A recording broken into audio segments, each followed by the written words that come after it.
IBPS.in या वेबसाईटवर आल्यानंतर डाव्या बाजूला एक पॅनल दिसतंय.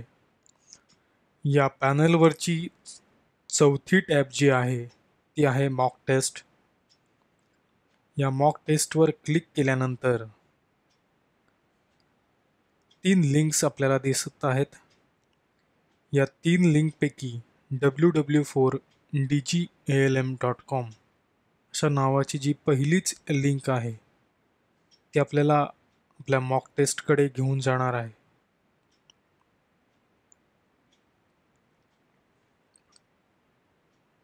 हा आहे आपल्या मॉक टेस्टचा सुरुवातीचा इंटरफेस. याच्यामध्ये उजव्या बाजूला वरच्या कोपऱ्यामध्ये कॅन्डिडेट नेम जॉन स्मिथ असं दिसत आहे. परीक्षेच्या वेळेला या जॉन स्मिथच्या ऐवजी तुमचं नाव असेल. त्यानंतर लॉग इन मध्ये काही डेटा भरलेला दिसतोय. या डेटामध्ये तुमचा परीक्षा नंबर, एक्झाम नंबर जो तुम्हाला मिळालेला असेल तो द्यायचा आहे. तुमचा पासवर्ड टाकून साइन इन करायचं आहे.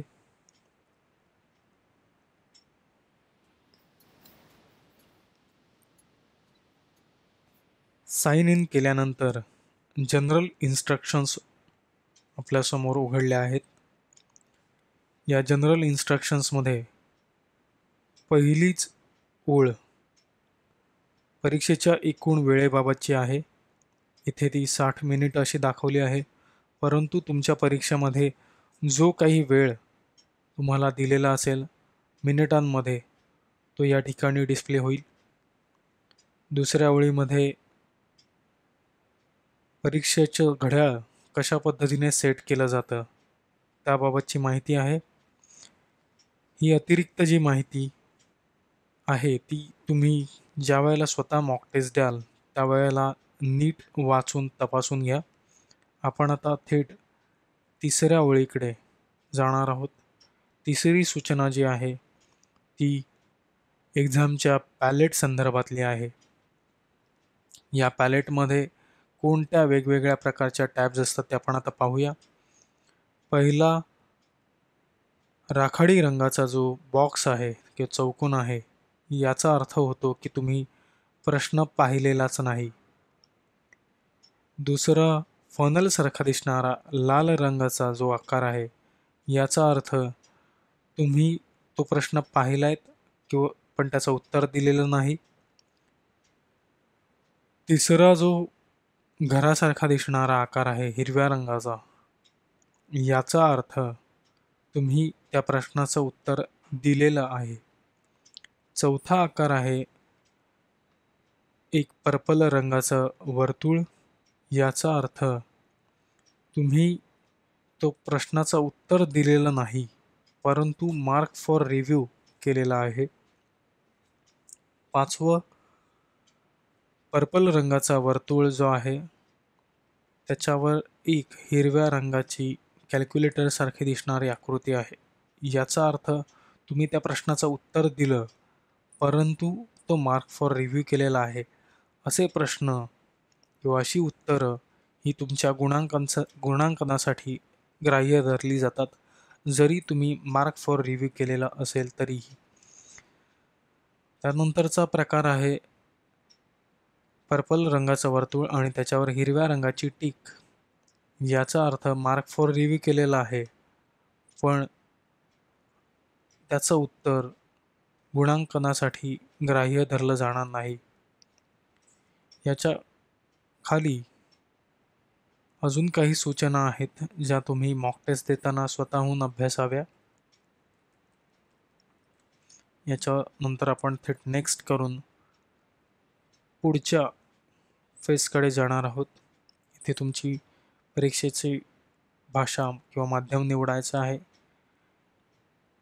अटी आणि शर्तींवर टिक करून परीक्षेची सुरुवात करायची आहे. ही परीक्षा फक्त तुम्हाला एक उदाहरण म्हणून आहे. यामध्ये ज्या पद्धतीचे चमत्कारिक प्रश्न विचारले गेलेत त्या पद्धतीचे प्रश्न तुम्हाला तुमच्या मुख्य परीक्षेमध्ये कदाचित नसतील. इथे जनरल अवेअरनेस असं डाव्या बाजूला वरच्या कोपऱ्यामध्ये दिसत आहे. या रांगेमध्येच तुमचे बुद्धिमत्ता मापन आणि तांत्रिक ज्ञान या विषयासंदर्भातल्या टॅब्स असणार आहेत. तुम्ही जी स्ट्रॅटेजी ठरवली आहे त्याप्रमाणे कोणता सेक्शन पहिला सोडवायचा त्या सेक्शनवर त्या सेक्शनच्या टॅबवर क्लिक करून तुम्ही त्या सेक्शनमध्ये जायचं आहे. आता इथे उजव्या बाजूला आपल्याला पॅलेट दिसतंय. हा तुमचा लाईव्ह स्कोअरबोर्ड आहे की तुम्ही आत्तापर्यंत किती प्रश्न पाहिलेत, किती प्रश्न सोडवलेत, किती मार्क फॉर रिव्ह्यू केलेत याचा लाईव्ह स्कोअर इथे तुम्हाला पूर्ण परीक्षेभर दिसत राहणार आहे. तर या पॅलेटमध्ये आत्ता 49 नॉट व्हिजिटेड म्हणजे ग्रे चौकोन दिसत आहेत. 0 आन्सर्ड. तर डोनाल्ड रम्सफेल्ड वॉज ही व्यक्ती USA संबंधित आहे, त्यामुळे आपण हे उत्तर दिलं आणि सेव्ह अँड नेक्स्ट केल्यानंतर माझा लाईव्ह स्कोअर बोर्ड बदलला. आता एक आन्सर्ड दिसतंय, एक नॉट आन्सर्ड. एक नॉट आन्सर्ड म्हणजे जो प्रश्न तुमच्या समोर ओपन आहे तो. इथे government of India has set goal to provide safe drinking water in all rural areas by the year. मला वाटलं याचं उत्तर 2003 आहे. हे 2003 उत्तर दिलं आणि मी सेव्ह अँड नेक्स्ट न करता थेट तिसऱ्या प्रश्नाकडे गेलो. तरीही दुसरा प्रश्न नॉट आन्सर्ड म्हणून दाखवतोय, कारण त्या प्रश्नाचं उत्तर मी सेव्ह अँड नेक्स्ट केलेलं नाही. तर मी 2003 पुन्हा सिलेक्ट करतो. तसंच हा प्रश्न मार्क फॉर रिव्ह्यू करतो आणि सेव्ह अँड नेक्स्ट. आता चौथा प्रश्न थेट ओपन झाला आहे, परंतु मला तिसरा प्रश्न अटेंड करायचा आहे. या प्रश्नामध्ये in the election of president of India the members of which following cast their votes. याचं उत्तर मला वाटलं आधी लोकसभा आहे. मी सेव्ह अँड नेक्स्ट केलं. त्या प्रश्नाचं उत्तर सेव्ह झालं आणि मी चौथ्या प्रश्नाकडे वळलो. पण नंतर मला वाटलं नाही, तिसऱ्या प्रश्नाचं उत्तर वेगळं आहे. मी तिथे जाऊन उत्तर बदललं आणि पुन्हा चौथ्या प्रश्नाकडे गेलो. परंतु हे उत्तर बदललेलं नसेल, कारण मी उत्तर दिल्यानंतर save and next he tab केलेली नाही. त्यामुळे मी आता पुन्हा सेव्ह अँड नेक्स्ट करतो आणि पुढच्या प्रश्नाकडे जातो. आता या वेळेला पाहूया तिसऱ्या प्रश्नाचं उत्तर बदललेलं आहे.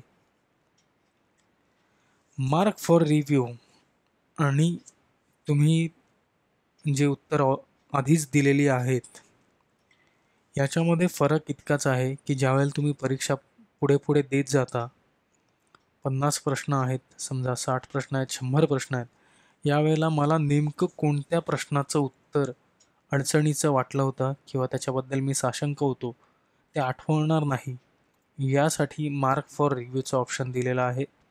अन्यथा तुम्ही कोणताही प्रश्न कधीही जाऊन व्हिजिट करू शकता, त्यावर बंधन नाही.